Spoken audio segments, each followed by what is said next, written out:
তো এসে গেছে আলফা ট্রেলার। তো কেমন হয়েছে ট্রেলারটা সেটাই আজকে বলবো। তো আমি সাইন আর আমাদের সিনেমার আলাপ হবে বারবার। এই ট্রেলারটা দেখার পর আমার প্রথমে যে ভাইবটা এসেছে সেটা হলো ব্ল্যাক উইডো। ওখানেও একটা ব্ল্যাক উইন্ডো প্রোগ্রাম ছিল। যদি ব্ল্যাক উইন্ডো অরিজিনাল মুভিটা দেখে থাকো তাহলে জানবে সেই প্রোগ্রামের ব্যাপারে। সেখানে দেখানো হয়েছিল সেখানে ব্ল্যাক উইন্ডোর সঙ্গে ছিল এলিনা, এখানে আলিয়ার সঙ্গে রয়েছে সারাভ্রি। কারণ কোথাও না কোথাও ওদের মনে হয়েছে আলিয়া একা হয়তো খুব বেশি কিছু করতে পারবে না, আর দুজনে মিলে পারবে কিনা সেটাও সন্দেহ, তাই এই কম্বিনেশন। যাই হোক, অন্তত কোথাও ঋতিক রোশনকে দেখা গেল ভাই। আমার মনে হয় ইচ্ছে করে ওকে একদম শেষে দেখানো হয়েছে, কারণ আলিয়া সারাবরির থেকে অনেক বেশি মানুষ ঋতিককে দেখতে পছন্দ করে।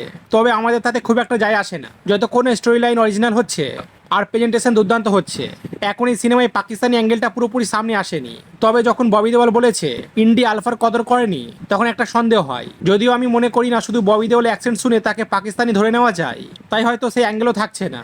আর যেহেতু এটা মূলত আলিয়া আর সারাবরির আলফা হয়ে ওঠার অরিজিনাল স্টোরি, তাই আমার প্রত্যাশাও ব্ল্যাক উইডোর মতো হয়ে গেছে।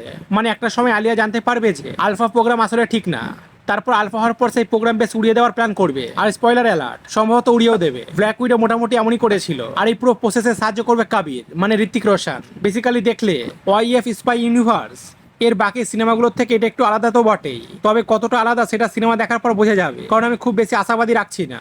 তবে ট্রেলারটাকে খারাপ বললো না, এটা একটা ডিসেন্ট ট্রেলার। আর আলিয়ার থেকে আমার কাছে রাজভারীকেই বেশি ভালো লেগেছে।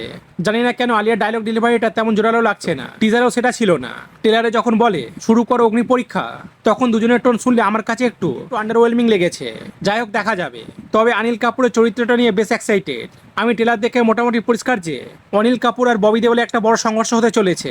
আর ভাই শেষমেশ কি হবে সেটা তো মোটামুটি সবাই আন্দাজ করতে পারছে। এখন দরকার শুধু ভালো প্রেজেন্টেশন আর কিছু আনএক্সপেক্টেড টুইন স্টান্টস, তাহলে মজা আলাদা হবে। বাকি সিনেমাটা আসছে 3 জুলাই থিয়েটারে।